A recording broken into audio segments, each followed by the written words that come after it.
Gear Tasting Radio is brought to you by Imminent Threat Solutions. ITS provides knowledge that empowers individuals with indispensable skill sets to explore the world and prevail against all threats. Right now, as a special thank you for all podcast listeners, we're offering 10% off in the ITS store. Simply use the code GTR to save 10% at store.itstactical.com.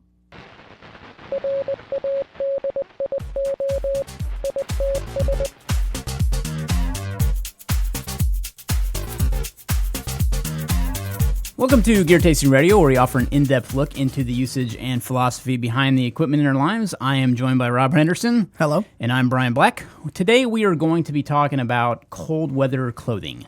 So what I wanted to focus on is really kind of how moisture moves throughout a clothing system, as well as kind of some picks that we both have on types of clothing and what kind of things to look for when you're purchasing cold weather clothing. So really where I wanted to first start, which is kind of primary and overarching with everything that you purchase when it comes to clothing, is that cotton is one of the things that you should more than likely stay away from. So I've migrated away from cotton even in my socks, and I try not to wear anything other than a t-shirt that's really cotton. And when I'm outside and in the elements, I absolutely do not wear anything that's cotton, especially a t-shirt. Yeah.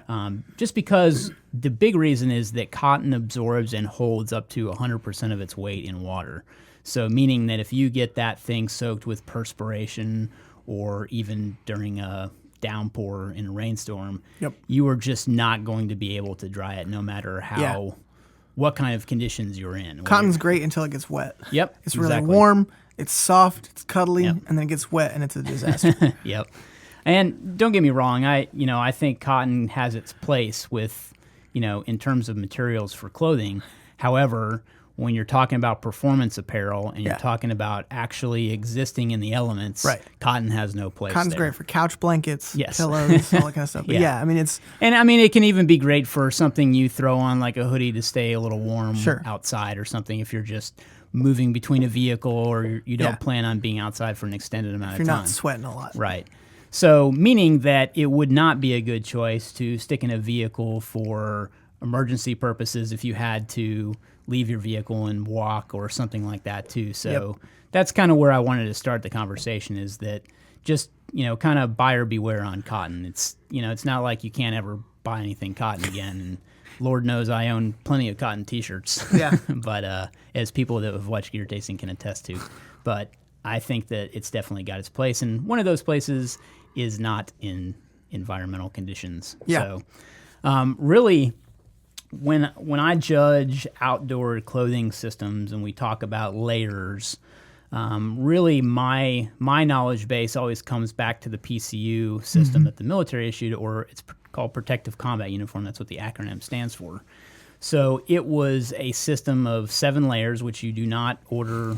Order. I was thinking Taco Bell. I guess 7-layer burrito on the brain. Burrito. You do not wear them all at the same time. It's a system that you mix and match depending on the environmental conditions or atmospheric conditions, what have you. So, and it's not something that's really technically commercially available. There are some places like Beyond Clothing that have the different layers that they produce under other names, but essentially it is a layering system. Yep. And plenty of places do have that. Like if you look at Patagonia and bypass their politics, you can look at their different clothing systems, and they have what's equivalent of like a base layer, a mid layer, and an outer layer. Everything works pretty similarly in how they're designed. Yeah, and really the overarching goal of a true cold weather system is to ensure that moisture does not stay in the system. So what I mean by system is whatever you're wearing, whatever layers you're wearing, you want moisture to work its way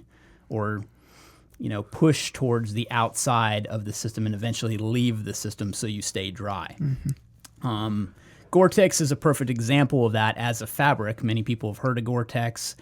We've talked before about how I don't like it in boots and footwear, but I love it for garments, especially the newer Gore-Tex. The older Gore-Tex had some issues. The newer stuff is just amazing in terms of what it can do. They've come a long way. Yeah, I think it's the Gore-Tex Pro is the newest stuff that's out, and it's really good. Yeah. So if you can picture water droplets trying to work their way through, I guess, a mesh layer. So if you look at fabric, if you were to look at fabric under a microscope, you would actually see the different threads that make up Gore-Tex. Like a crisscross. Correct. And the goal, or how Gore-Tex functions, is that weave pattern is so small that a physical water drop can't enter through those threads.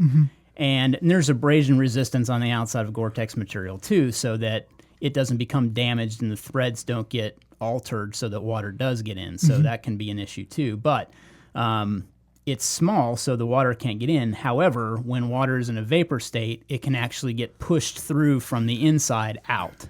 So that's what you want in something like a Gore-Tex that's going to be waterproof, so to speak, so that water can't enter it. However, one of the downsides to Gore-Tex is that it can become oversaturated. You're less likely to do that with some of the newer Gore-Tex makeups like the Pro and things like that, but there is a chance that it could become oversaturated, and hence it wouldn't work as designed. I think a lot of people have in their mind too, like if you've ever worn one of those like cheap big box store rain suits, and you strap that on for like 10 minutes, you're totally willing to be in the rain without it because you're just a sweat box. Yeah, exactly. And so because like Gore-Tex doesn't do that. It's completely the opposite. So like when people start to compare, because a lot of people get comparative on the price, I could just get this rain suit. That's a huge deal, especially if you plan on spending any time outside in the rain or in the cold or wherever, if you're sweating especially. So yeah, it's a very big consideration, and we're talking about huge price differences too. I mean, you're talking sometimes anywhere from $200 to $400 for a good, let's say, an outer rain layer.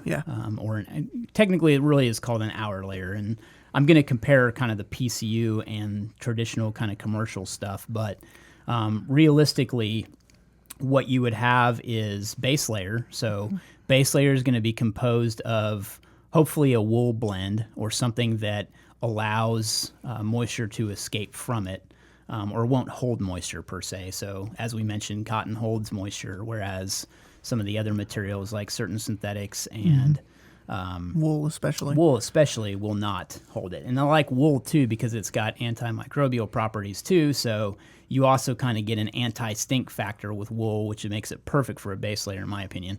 But that's not going to hold moisture, and then you work out of the system. So meaning you want that base layer to push your moisture out and then into the next layer, which would technically be really a mid layer. So that's what is going to give you warmth. So that's your insulative layer.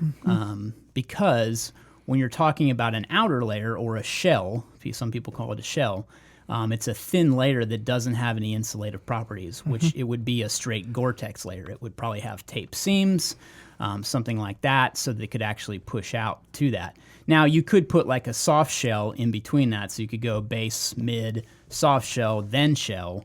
And I know that's not very descriptive for people that just heard shell for the first time and then heard soft shell. Well, so hard shell is really the better term for the outer layer. So soft shell, then hard shell. So meaning that hard shell is not going to let water in, whereas a soft shell, if you were to wear that on the outside and it got wet, you would have, it's more of like a windproof type soft layer. It like doesn't, a fleece. It doesn't. Well, I hesitate to even say some people fleece, don't, but I technically think of fleece more as a mid layer because it's insulative. True.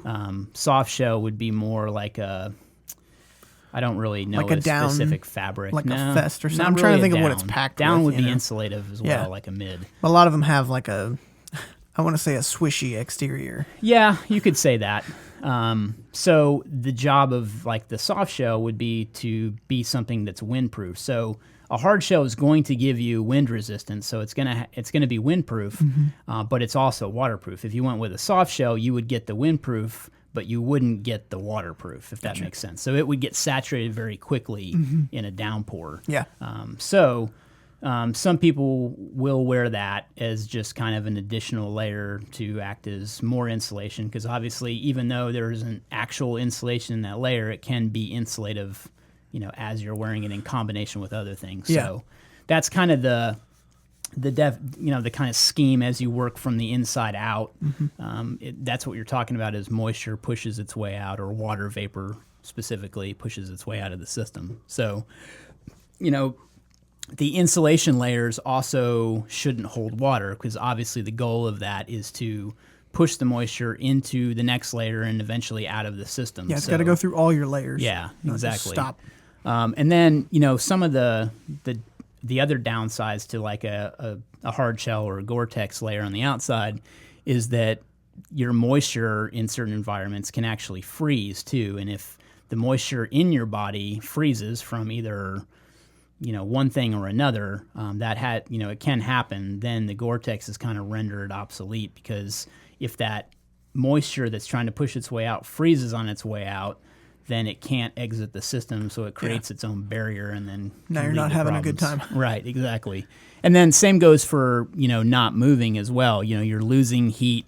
The transfer would slow down, so you would find yourself kind of in a situation you don't want to be in there either. Yeah. So, but kind of the way, I guess, when we're talking climate, inside your body, or inside the system, so to speak, is a microclimate. So you've got an actual microclimate going on inside your layer system, whereas the outside, or the environment, is actually the macroclimate. So when you're moving kind of between the micro and macro, that's kind of what we're talking about. So in microclimate really stands for two zones. So there's really kind of two zones going on between the temperature and the pressure within your system. And I know that's kind of getting into geek speak a little bit, but that's the goal. So, if the macro, or the outside climate, is lower in temperature than the micro,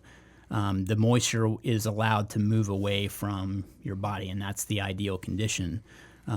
When the humidity is equal in the two climates, that moisture is going to stay inside the system because it can't escape. So you really need a good temperature difference to make the system work. So, and that can happen just from activity too. Yeah. So meaning that as you heat up from activity, you change that climate relationship, or the atmospheric, relationship with that, and you will push moisture out of the system. So yeah. And that really comes down to buying good quality gear too, because you want those synthetics, if they are synthetics in your base layers, to work well. You don't want them to hold water. You want them to be made out of good materials and good quality craftsmanship. You want your hard shell to have tape seams, because if it doesn't have tape seams, then water is going to get in through the seams, and it renders that obsolete. Yeah, nothing sucks more than finding out your waterproof layer is not waterproof. Exactly. It's like a tent. You get a tent and you don't seal the seams, and then you get into a downpour. You're like, this is supposed to be waterproof. Yeah. Like, well, turns out it's not. Turns out the seams weren't sealed, and you didn't do it, and you didn't read the instructions where it said seal the seams. Now you're in a bathtub. Yeah, exactly. So that's we kind of described the different layers, but the benefit of the whole PCU system, back in the military, this was kind of envisioned as a brainchild of Natick as well, working with Mark Twight, who is kind of a pretty much a legend in the Alpine community. Mark Twight worked with Natick to develop this system, and the system benefit is that you can go from completely submerged, and they do this thing where everybody jumps in a freezing, frigid lake with their layer system on and jumps out, and because of activity, you can walk this thing semi-dry in 15 minutes and completely dry in an hour. So that's like an hour sounds like a long time, but that's impressive for like completely submerged. Right. So, and that's moving at a good clip, so you're getting your body heat going. Yep. And again, we talked about that micro versus macro relationship, and that's what you're doing. You're heating up that microclimate, pushing that water vapor to escape faster because of the increased body heat. Because if you were to just sit there statically, it's not going to happen. You're not going to that relationship between the climates is not going to work to your advantage. Which is something to take into account if you do get stranded. Right. Is that if you can move, that helps. Yeah. Keeps you warm. There are definitely pros of moving in that type of situation if you're worried about, I guess, being submerged and then now you're trying to get dry. But there's also benefits to staying put. Yeah, if you're not wet to start. The stop acronym is, should take leave it preference in that situation. Just like the guy whose car broke down. That's right. We were talking about that. Winter. Yeah. Did we say that on a previous podcast? On an episode somewhere, I think we've talked about it. Yeah, but he walked away from the vehicle, and then they found his wife and kid, and they found him dead of exposure. Yep. So didn't have the right layers on, I suspect. I would almost bet. Yeah. So I mean, there is a lot of data out there that you should carry something like that. I mean, even if it's just a blanket that you use to stay warm in the car in the winter, really carrying something is huge in that regard. Absolutely. But to bring it back more to the cold weather clothing, there are quite a few manufacturers that I like in terms of clothing out there. Patagonia's got their Capilene base layer stuff, which is just basically their descriptor for a wool blend or a synthetic blend. I can't remember which. I believe it's got some wool in it or something like that. Arc'teryx Leaf makes their cold WX stuff, cold weather stuff, which I actually have some of, and I planned on talking about that. Probably gear tasting this week is a good chance to review that since we're talking about cold weather stuff right now. So I can showcase some of those pieces on gear tasting if you guys are interested in that. Check it out on Gear Tasting Thursday. I'll make sure I put that on there. But so that's Arc'teryx Leaf also makes different layers too. So they've got a good mid layer. My favorite mid layer, it comes from the PCU system. It's like a waffle top. That's the best. Yeah, it literally looks like a waffle. I got mine on eBay. Yeah. It was really cheap. Yep. And it's like the warmest thing ever. Yeah, I mean, if you're interested in PCU stuff and you want some government surplus layers that are probably going to be way cheaper than going out and buying commercially available stuff, you should definitely look into PCU stuff on eBay. That's a great resource. You can usually find some pretty good prices on that. Some of it might be used, and you might be a little skeptical to buy underwear if someone's worn before. But maybe make sure it's in the bag. Yeah, but anyway, that's a good option as well. I mentioned Beyond Tactical has stuff that they manufacture. The big go-to places that I would recommend kind of in the tactical sphere would be Arc'teryx Leaf, Beyond Clothing. The other again, one eBay is for PCU. Wild Things. Yes, Wild Things. So Good. they I'm have glad you remember that. I've got a wind shirt from them that's really nice. Yeah, and that's one of the layers. We talked about kind of that soft shell being kind of wind resistant, but there's actually a wind layer that's in the system. It's level 4, so that can be worn as needed. So I love it. I keep mine in my bag. Yeah, it's not great for rain because as you mentioned, it's windproof, but you get not waterproof. Yeah, it'll start to soak. But like when I'm camping, if I have like a shirt on and I just need a small top that's like even the waffle top would be overdoing it, I'll throw that on. For blocking some wind. I mean, a wind layer is a really versatile layer. People just tend to discount it because it doesn't offer insulative property. Right. It doesn't offer waterproof properties, but it can be great because there's plenty of times you're sitting around and you're just a little chilly because of the wind that's whipping around. It's a tiny little bit. Yeah, a wind layer is perfect for that. So it's definitely got its time and place for sure. And then kind of on the commercial side, as I mentioned, you can look into Patagonia and then the Arc'teryx side on the commercial side, because Leaf is, what is that, law enforcement and military stuff, but it is still available to civilians. They make a lot of analogs too. Like, so if Leaf has the Atom jacket, then they have the civilian version, which is called the something. And usually it's like color differentials too. And like the Leaf will have like different zipper pulls or something like that. Yeah. So definitely look at those resources. REI is a great resource to look at different brands too. But really, some of the things that we've mentioned in this podcast to look for, like, a tape seams on a hard shell, quality materials, good manufacturing, good craftsmanship. Yes, there are plenty of things coming out of foreign countries that are still good.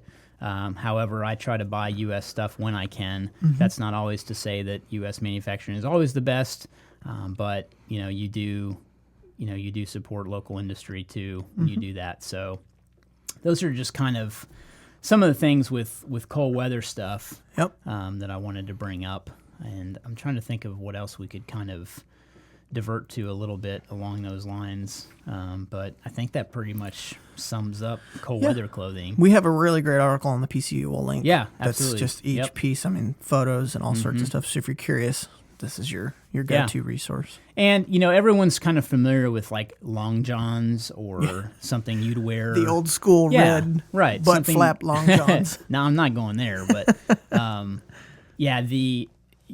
johns are really a base layer. Like that's kind of an insulative base layer. And it's the problem with that is most of them are made out of cotton. So, this is kind of the next level. If you're really looking to get into being out in the environment and being around weather as it comes in, if you're an outdoorsman, you should really look into a decent cold weather system like that to purchase and maintain. So, yeah, we've got some questions, right? Finally, on an episode of Gear Tasting, we were answering some questions on Gear Tasting Radio. Here. Rare air. So, based it off of the episode we did on ARs just recently. Yeah. He said Recon 562001. I guess the other ones were taken. 867-5309. He says, what do y'all think of the 10-inch barrel with a suppressor permanently pinned, making it 16 inches overall? I think that's a terrible idea, and not trying to down your We're not idea. sugarcoating it here, Recon. Yeah. I mean, honestly, the reason it's a terrible idea, and I'll back it up too, I'm not just going to dog your idea.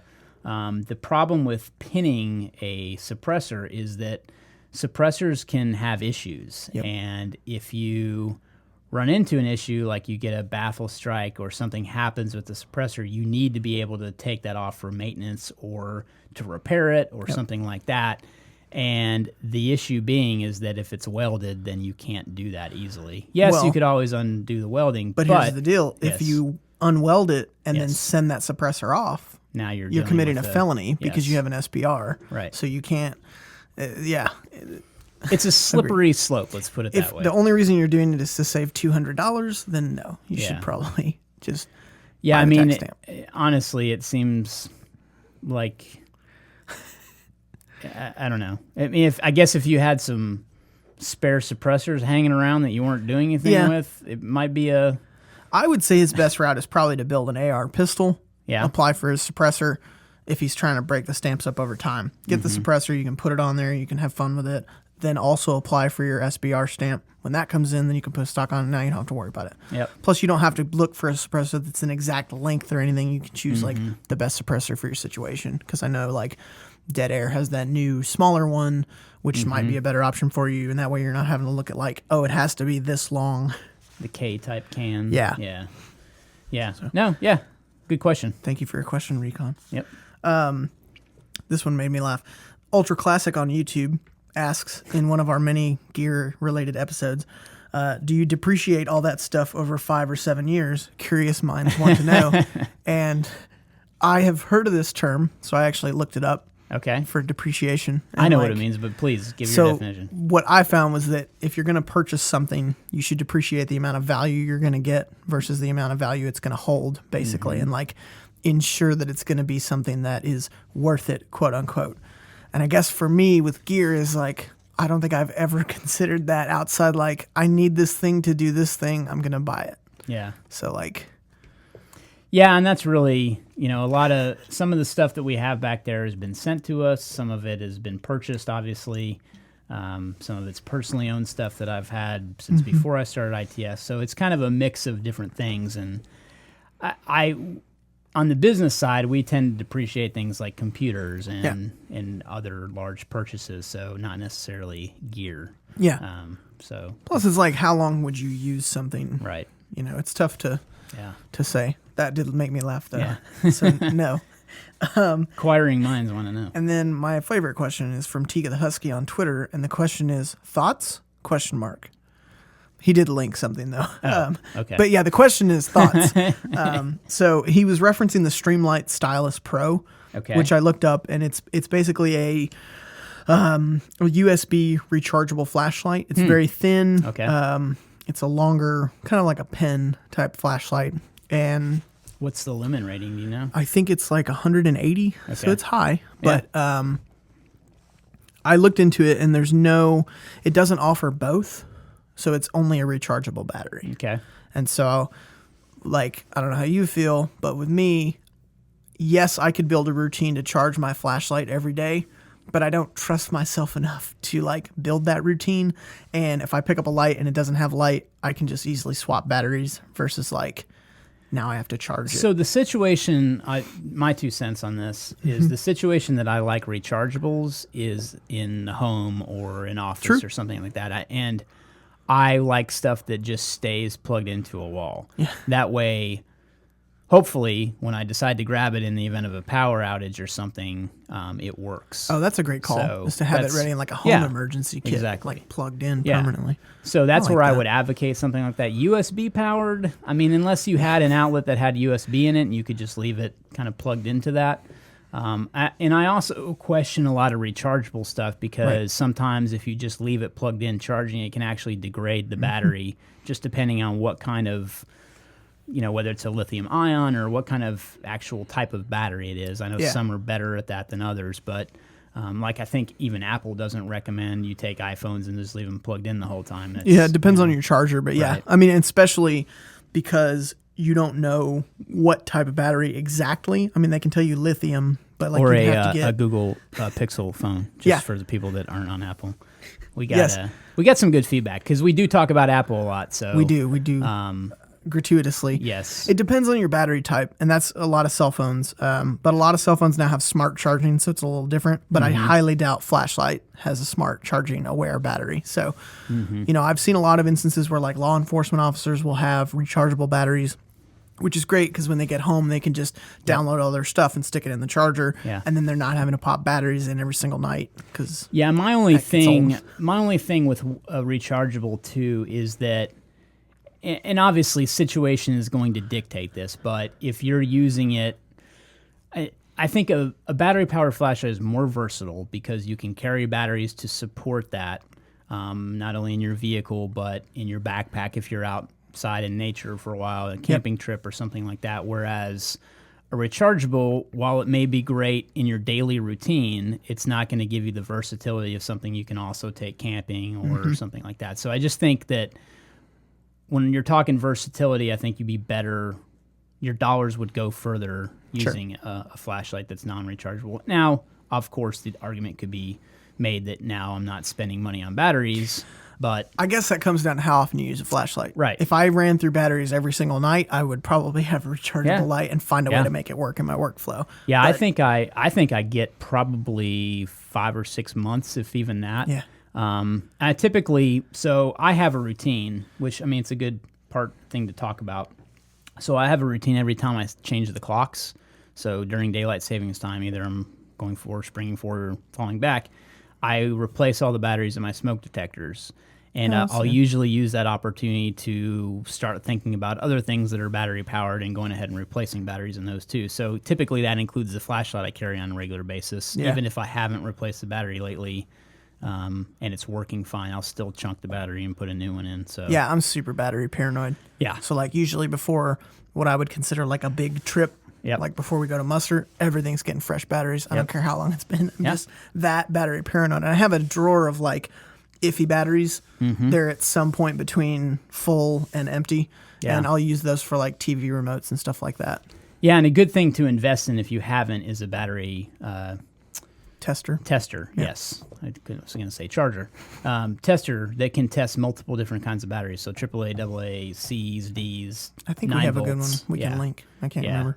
And I think I have some cheap ones I picked up on Amazon that I have at home too. And those are worth their weight in gold because, as somebody that changes batteries a lot, I like to know. And if they're less than 3/4 full, I just chunk them. So, and if not, I'll keep them around like you said for just kind of spare stuff. So, yeah, that was a good question. I like that. Yeah.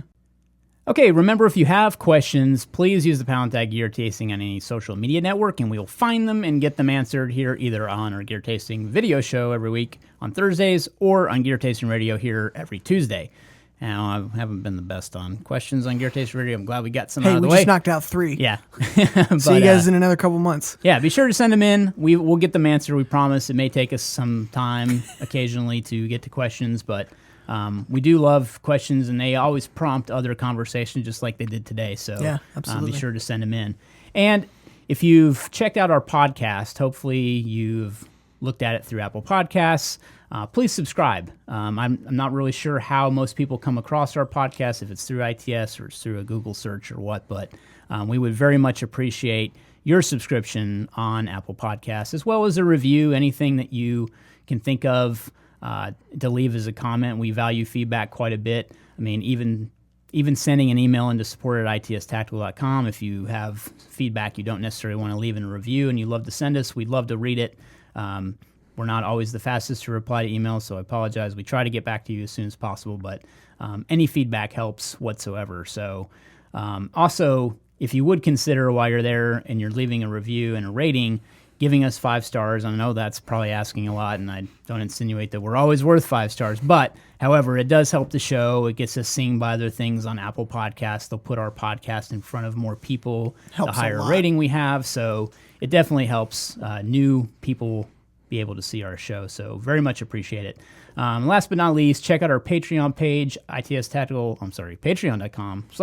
Tactical, for a way to support the show. That's kind of our method for growing Gear Tasting and Gear Tasting Radio. We've got some big goals like upgrading equipment and getting guests on and taking the show on the road, all kinds of good stuff. So check it out there. Very much appreciate your support, and thanks for listening.